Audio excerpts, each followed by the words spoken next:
Hey everybody, what's up? Welcome back to CCLP3. We are on level 91, Olly Olly Oxen. Yet another game level made by Alice Foyth, and that was really close. So this level has kind of a running theme going throughout it here. You have to get through each of these rooms while letting a bunch of monsters out, is pretty much what it boils down to. And it's a pretty coolly designed level. I don't know if coolly is really a word, but I guess we'll run with it. And it's got a lot of neat little sections in it.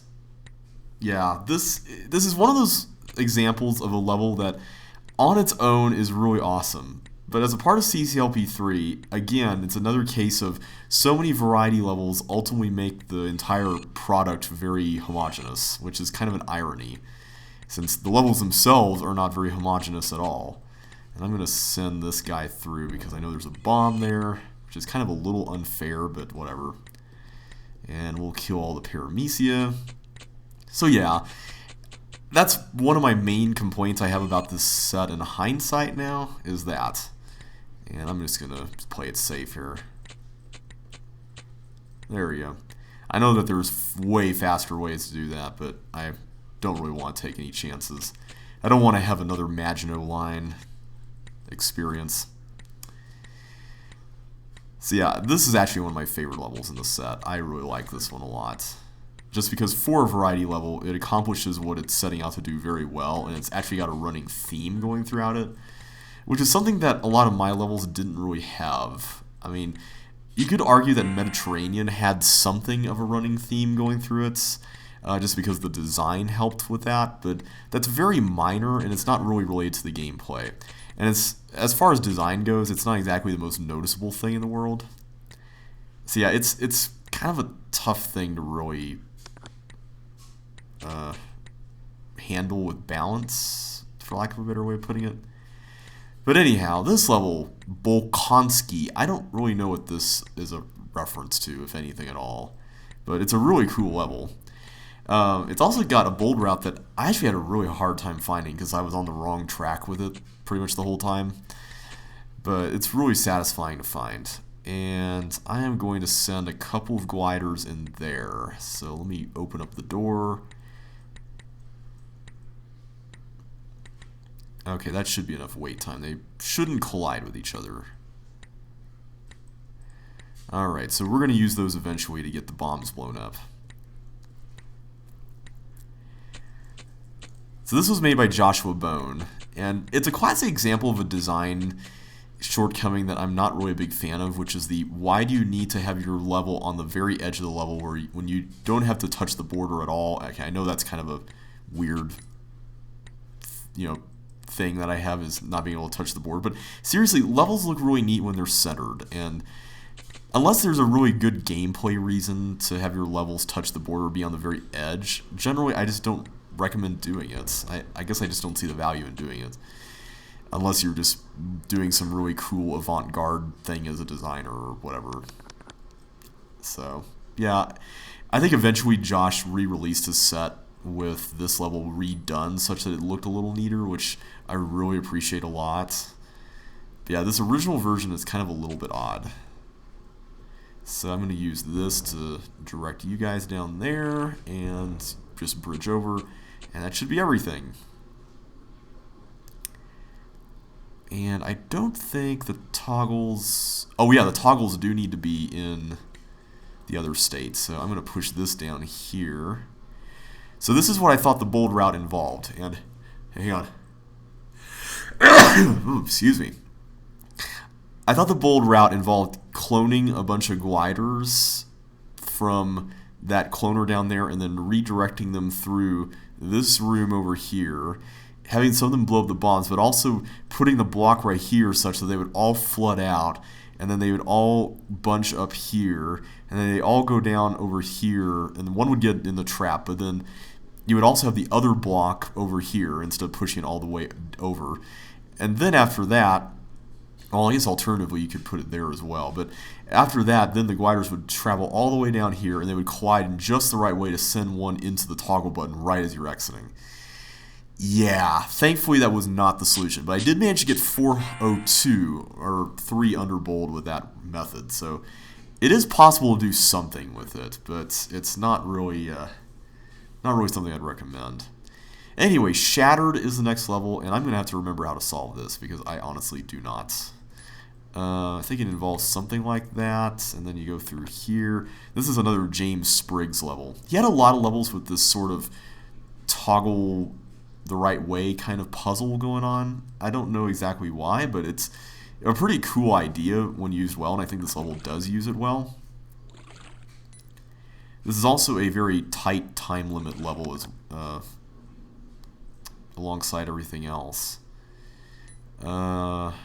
And now we're going to go back like this. Okay, so now we can go back through here, and I guess I missed something. What did I miss? Oh, I was supposed to save that for later. Okay, that was the problem.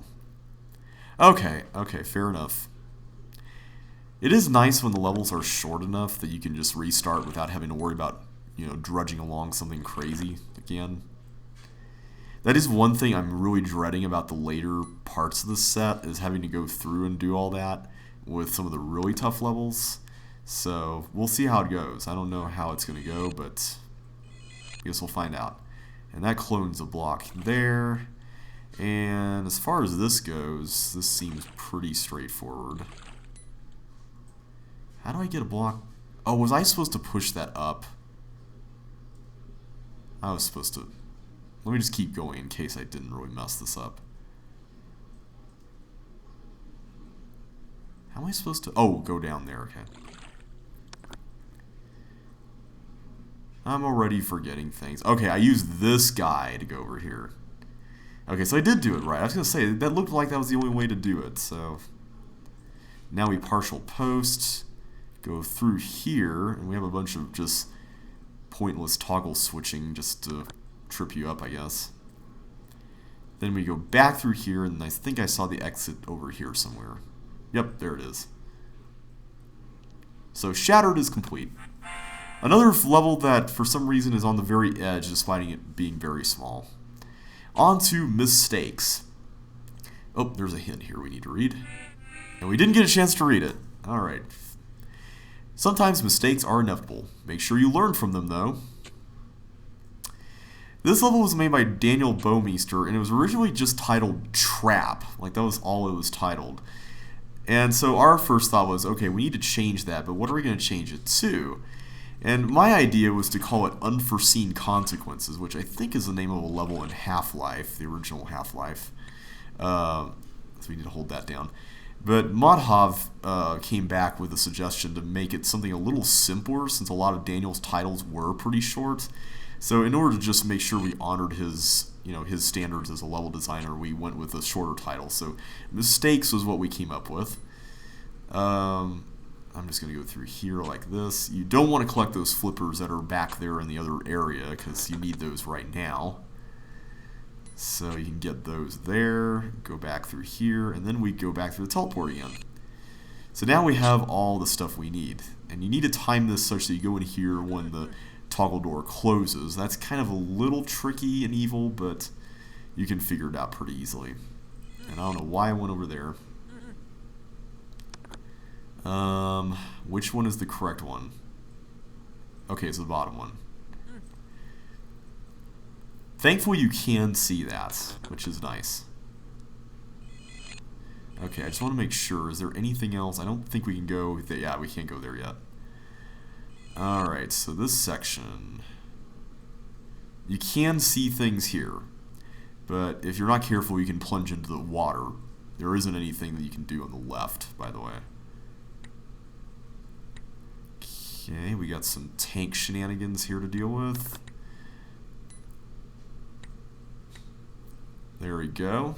I really like the aesthetic of this level. This is, like I mentioned earlier, I made a level called Water Trap, not the one in this set, but I made a level that kind of had this sort of island thing going on where you had to start out in this little compound inside the island, and then you had to go back out, and I thought I was trapped there for a minute. But you have to go out like outside the island and do a bunch of puzzles there. And I think I even had the same kind of guessing game sort of scenario that's there with the various elements in this area. So this is pretty cool. You need a way back, and there just happens to be some fire boots there. I like how you go back a different way than the way you came in. That's pretty neat. And so now we should have everything we need to get going back to the exits. So as it turns out, this level has pretty much the exact same, not the exact same bolt time, but it's got a bolt time that's like right on the edge of being able to get another second, but you can't not get another second, sadly. So that's mistakes. Now we're on to one of my favorite levels in the set, Waste of Space. This is another Gavin Duncan level, and this has got to be one of my favorite concepts ever in CCLP3. The idea is that you're supposed to just shove these blocks in places that you don't really need to use. And it's such a cool idea, and there's even a little twist to it that I'll show you here in a little bit.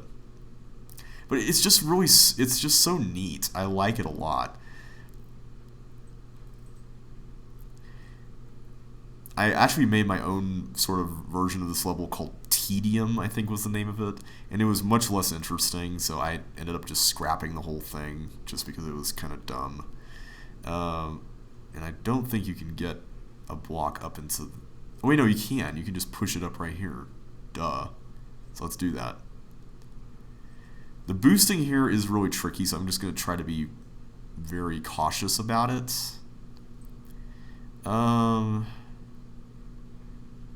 Okay, I see a couple of ways we can handle this. And I think I'm going to go for the way that's... Yeah, I'm going to do this first and then go around.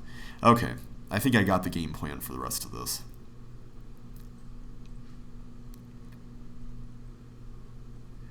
So I'm going to push this over here. I'm going to create like a little stream of blocks down this way. Oh wait, now I can't get back. Right, I forgot about that. Oh, okay, I need to start over. But how many did we have left? We had 5 left. Okay. I'm going to have to remember how to do this again. I honestly don't remember. So let's see if we can figure it out. This is probably one of my favorite decades in CCLP3. I think mainly just because the levels are pretty reasonable. The only problem is that they're all together, which kind of precludes the idea of, or the, it basically makes it such that you can't really put them anywhere else, but that's the thing. I really wish we put more of these reasonable levels somewhere else. Okay, so I'm going to put one back up there. Hopefully this will work. I seem to recall the solution involved doing that, so I'm just trying to remember how I did that. One of the fun things is that you think that this level involves juggling a bunch of blocks around, but it really doesn't.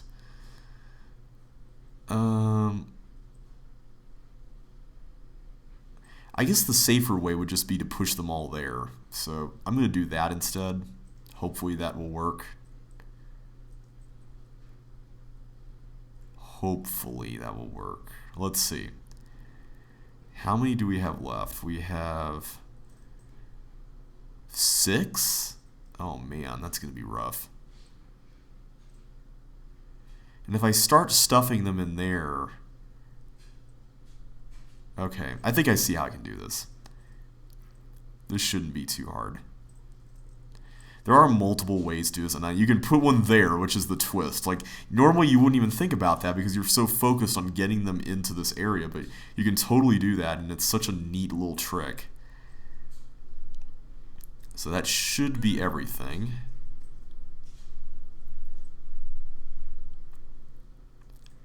Figured out, so it's just a matter of pushing everything here.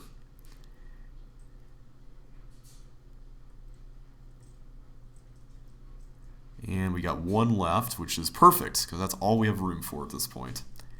So yeah, I love this concept. Like, it's loose enough that you can figure it out pretty easily, but it's tough enough that it's not trivial. You can easily get kind of caught up in the whole juggling blocks around idea before you're aware of what the solution is. So Yeah, really cool concept. I eventually also made another level that was sort of based on the idea called Blockhead. But again, it ended up being very inferior. So that was around the time when I started realizing that lifting other people's ideas wasn't really the best thing in the world. Anyway, in the Limelight, this is another great level by Joshua Bone, and it's a really neat idea as far as design goes. You got this blue wall section over here, which is pretty awesome. And I just love the structure of this, because at first you think that the maze is contained within this area that just has the blue walls. But as it turns out, you go outside the area here to the edge, which is really cool. And then you end up in this secret area here with the suction boots. So, yeah, I love how the invisible walls in this level are used. Invisible walls are just such a tricky thing to use that I really love it when they're used well. And I think generally using them well means having some sort of, what's the way to put this? It's like you know what to do, but you can use them as a guide. And they're not overused, like you just have to keep pushing and pushing until you figure it out kind of thing. That's what I think is the best use of invisible walls, like that, where they're used, I don't want to say sparingly, but they're used decently enough that you don't feel like you're just pounding on stuff. Alright, so at this point, okay, I need to get the trap buttons held down before I can do all that. So I'm going to... I think I'm going to need to push this over here at some point. So I'm going to keep that there. Now let's go through here. And this part's really awesome. So you go through this teleport, and it looks like you're going into the same area. But there's one in which that's actually passable. And you can go through here. So I love just that illusion. You'll get to see it at the very end. But it's really cool. And here's where we press all the buttons.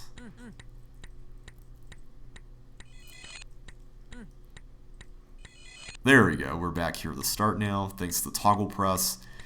And now we can go through here and shut off the cloner. And... oh, I forgot. I forgot we didn't have fire boots. Whoops. That was dumb. Okay, note to self. Don't do that again. That was stupid.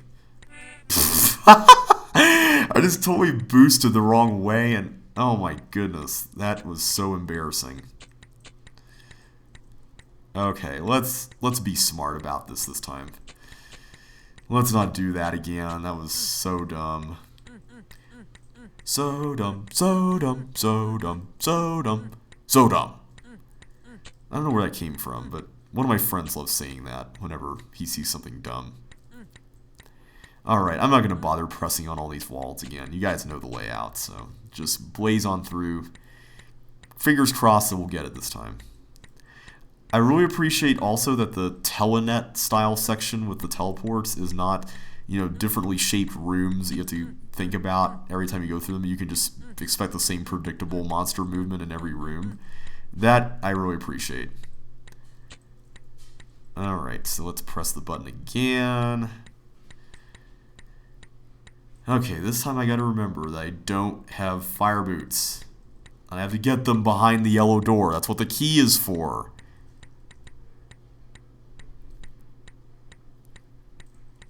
I could have just saved this until after I was done with the trap, but oh well. Okay, let's go through here and do this section again.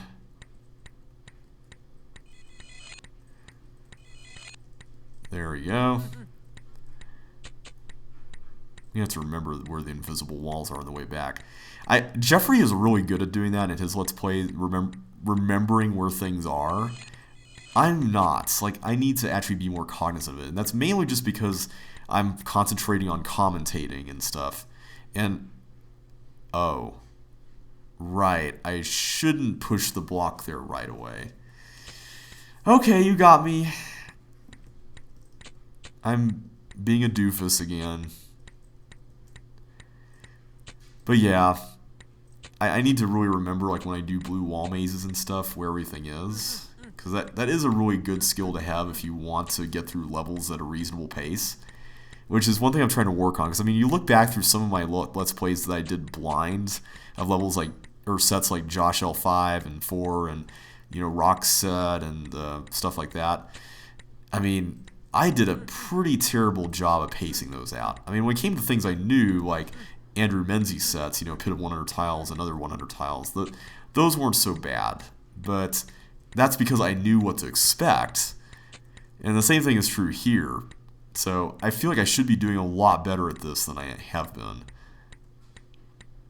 Alright, so I'm going to just take care of this now, and I'll come back for that later on. So we'll hold off on pressing the button until we come back.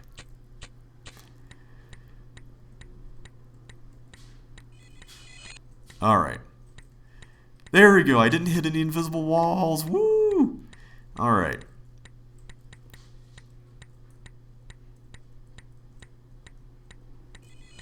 Alright, we got that. Press the button. We can go through here. Get the key that time. Then we push the block. Okay. That's more like it. Now we can do this. And as a bonus little treat here, you can see all the various areas where there are balls bouncing and all that good stuff, which is pretty awesome. And we can exit down here. So that's in the Limelight complete. Jumble II.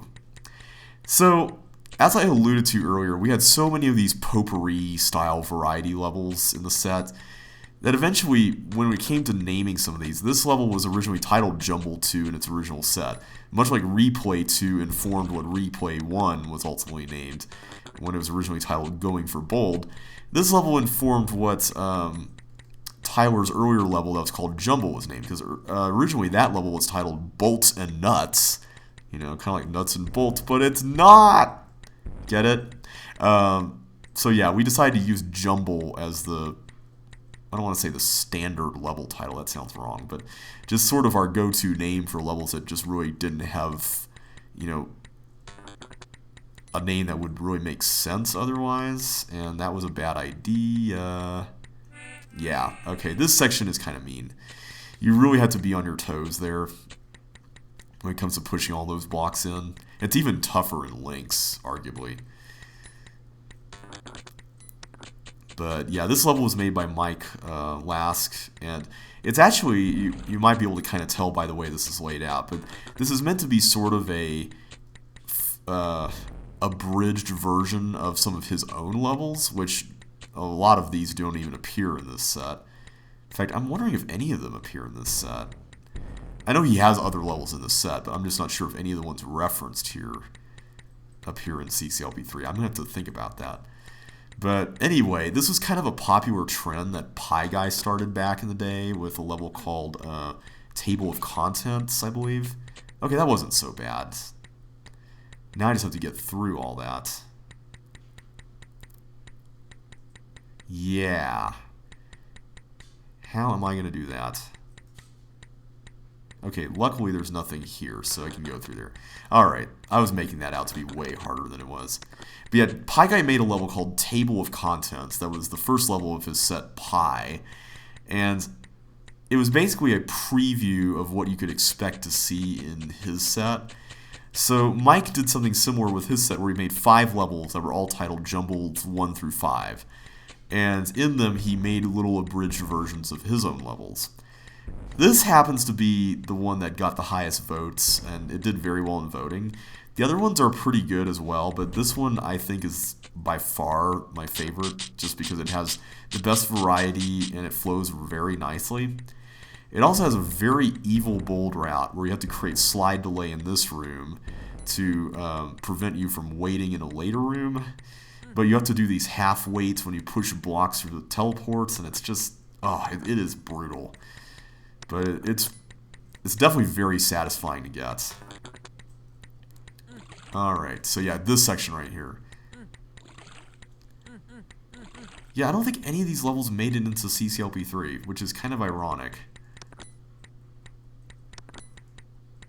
Alright, so we got that. So now I think we can go to the end. Yep, okay, we are good to the exits. And that's Jumble II complete. Okay, now we're moving on to a level that's very interesting. It's called Mouthwatering. And it's a very fascinating take on the whole you can't exit even though it looks like it's right there kind of thing. Yeah, it's... Oh wait, I didn't want to do that. I need to do that whole sequence some more. So yeah, it's made by Grant Fikes, who you may recall made Blockhead, and this is yet another example of you can take one boot at a time kind of gameplay. It's very similar to Blockhead in that regard, but it is a little meaner as far as what exit is the right one. You really have to search pretty far and wide if you're playing this without an editor or a map in place. I've actually got the editor right in front of me because it's been a while since I've played this level. This is actually one of the first levels I optimized in Lynx when I played through CCLP3 and Lynx. I'm still going through CCLP3 and Lynx. Alright, so I don't want the fireball, the teeth to clone something there, so I'm just going to clone that block because I don't want to have to be stuck here. And you don't want to use that blue door, you want to use this blue door. Alright, so this section right here, I believe that's correct. Hopefully. Okay, good. Made it through. So yeah, you have to push that button. And now we can roam around a little bit more. So I think the right thing to do is to actually not go through there because you'll die, but to go through here and lose your boots. Because you would end up in that fire if you just did things the predictable way. So now we have a teeth monster. We don't really need the teeth monster for anything. He's just there to give us a hard time. And then we just go through all this stuff. And now we just need to go back and get the fire boots behind all the red doors where the teeth was originally. So that's pretty much it. There's also like a fake out thing there with the flippers and those fire, that fire area. You can't even get to that, so it's totally pointless to try. So what you have to figure out in this level is that the exit is behind a blue wall. Which is kind of a little evil, but it is kind of expected. So you can kind of use some logic. And thankfully there aren't really that many exits to choose from anyway. There's also a fake out thing with a flipper switch there. But you cannot get to this exit. So that's a moot point. So yeah, it's this exit. And that's Mouthwatering in a nutshell. Now on to Freezer. So yeah, this is an example of a level I made that really didn't have much connection between the rooms other than this central structure. Which is, honestly, and I forgot which block was the right one. Okay, that has a chip. I hope that one up here doesn't have anything underneath it. I guess I can check. Let's just... Oh, okay, good. Yeah, I guess even if it did, you wouldn't really be able to get up here with the green key if you did that. So yeah, this level, I like it to a degree, but it's just very generic. Like, there's not really a whole lot in here that's special. And even the central freezer area is just an ice maze where you just go through and you try to find your way around. And here we have yet another cloner's maze. Don't get freezer burn. See, I think when I made this level, I was learning about freezer burn and something. I don't know what it was.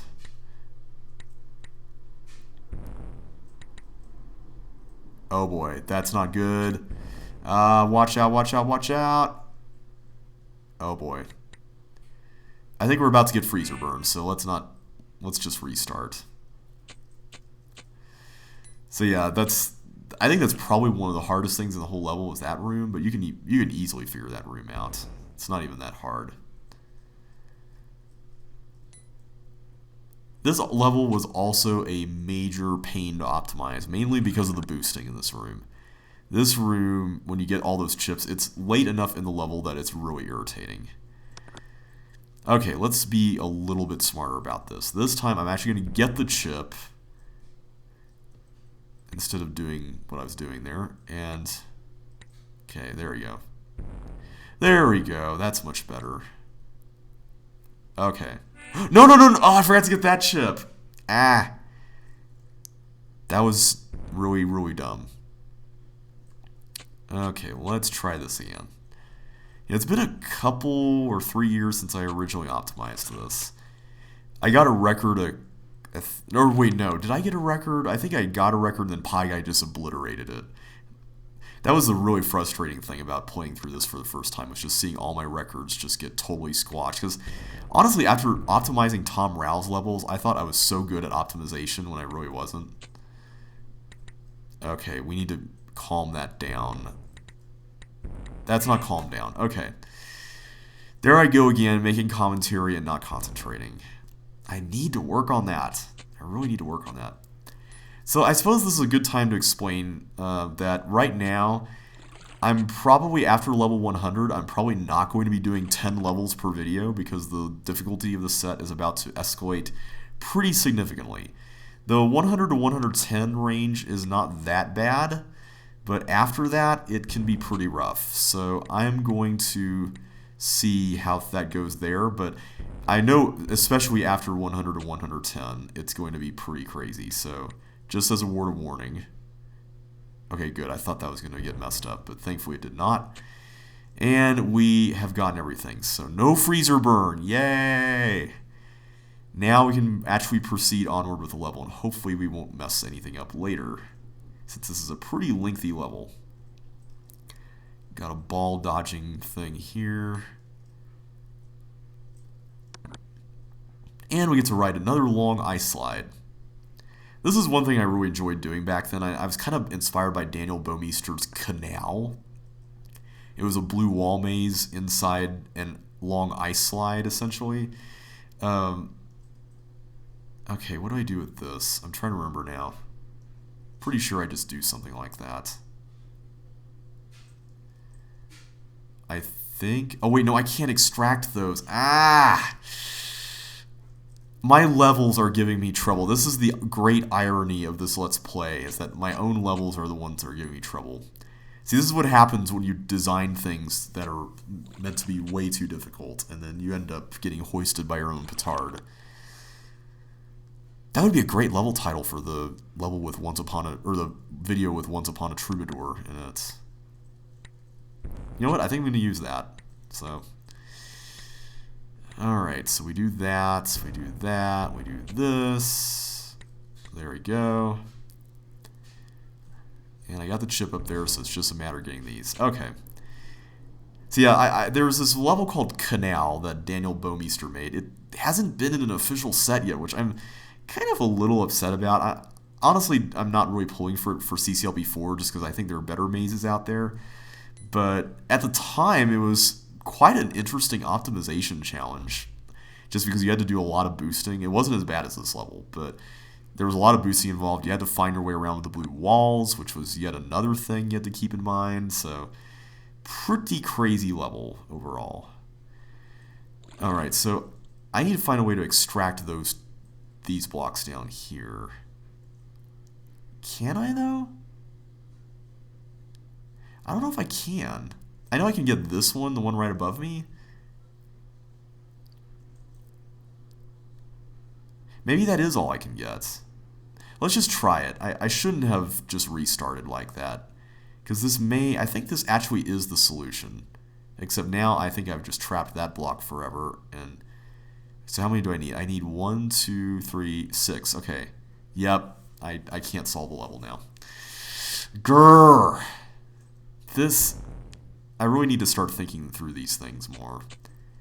Maybe I should just not do any commentary for now. That's when I get to rooms like that. That's kind of a little harsh sounding, but honestly at this point, I really want to make some progress here.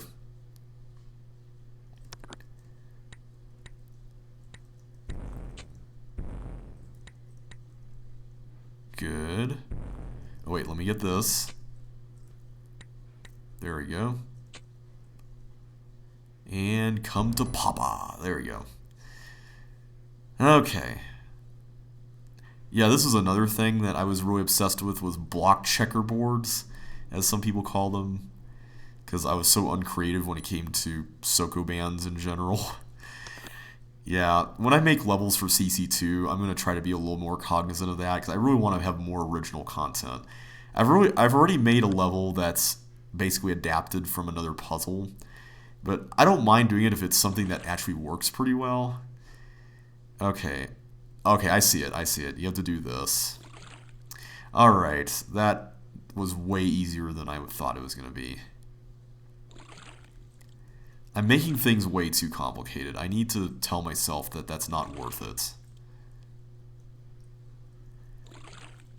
Okay, so now we're about to go into a force floor area, which is also going to be an interesting challenge.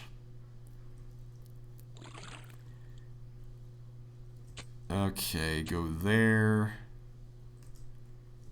I'm just trying to make sure I don't plunge into a bomb.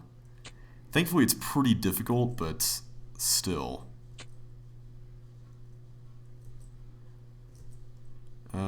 There you go. Alright, so I got all the chips there. So now we get to go into the ice maze section here. And I need to get some fire boots before I can go into that room, so let's do that. Get some of these guys, and we ultimately have to hold down a trap button. Okay. So yeah, the boosting in this room is pretty crazy. Just gonna say it. So we don't want to go through there because we're gonna be stuck. So I'm gonna go and... Okay, I need to bring you back here. Then I get this chip, and then I need to put you on that button. And then I'm going to need to use this to head back. That's a neat puzzle. I do like that puzzle. And we get flippers from this. Okay, so now we go into this thief maze, and I think we can get all our stuff stolen. But we cannot after we get the skates. So I'm going to push the block through.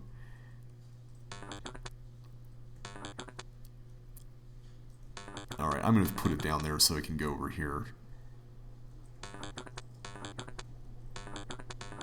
Okay, so now I'm actually going to have to avoid the thieves after I get this. Alright, I'm going to hide in here. There we go. Alright, that is freezer done. Finally, alright, so now we have another story segment here. As Chip completed yet another level and ran around the corner on his way to the next one, he bumped into a walker carrying a mop and a pail. Behind the walker, a couple of blobs were creeping around, cleaning up the floor. "Alright, buddy," said the walker. "Clubhouse is closing for the day. Out you go now." "Hey, walkers and blobs," Chip replied. "It's been a while since I saw you actually doing something inside a level. So you guys are janitors now?" "Some of them bitbusters vote us out of the levels," the walker responded grumpily. "Said we fellers just crawl about randomly, and was always getting in their way." "Not as hot as when you guys used to chase me in swarms, are you now?" Chip snickered. "Oh, we ain't dead just yet, boy," the walker replied coldly. "And there's still enough of us in there to give you nightmares. Now scram!" "Okay, just one more level for the day," Chip declared, ducking past the walker and into the next level. Indeed, just one more level for the day. This is going to be my last one for this video.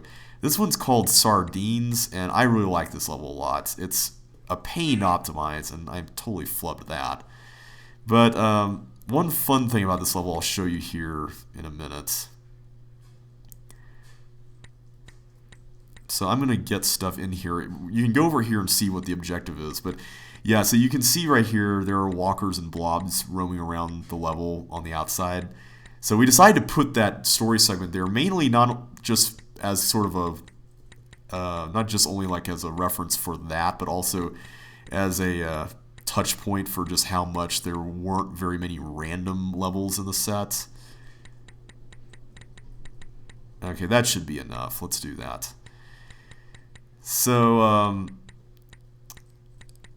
going to go through here right now. So there's this Sokoban here, and it's actually unsolvable as it is. And yet, what you're supposed to figure out is you're supposed to get monsters through to help you with this, which is a pretty neat idea. But if you do get stuck, you can go to that hint and go out to the walker and blob area, and it's basically going to say you need to find another way to solve this. So, pretty neat.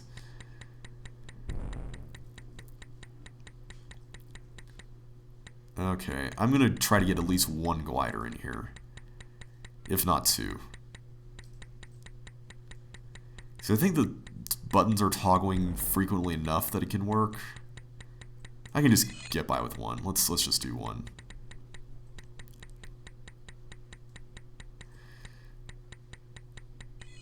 Okay. Come over here. There we go. And we're out. This is another level that was crazy to optimize because PyGuy found a computer-generated solution that he eventually released, thank goodness. He actually gave it to Shane Kleiman-Haga, who had gotten the fastest time without a solution, as well as Peter Marks. Peter was the one who got the fastest time originally, and then Shane, I think, got the same time. So Shane eventually released it, thank goodness, because that was a ridiculous solution. So anyway, we will continue in the next video with the ghosts at the Massingham Mansion. Thank you guys once again for watching. I really appreciate your comments and supports and likes and everything. Like I said before, if you guys really enjoyed this video, let me know by hitting the like button so I know that you like Chip's Challenge. So until next time, I will catch you on the flip side. Take care, and I will see you then.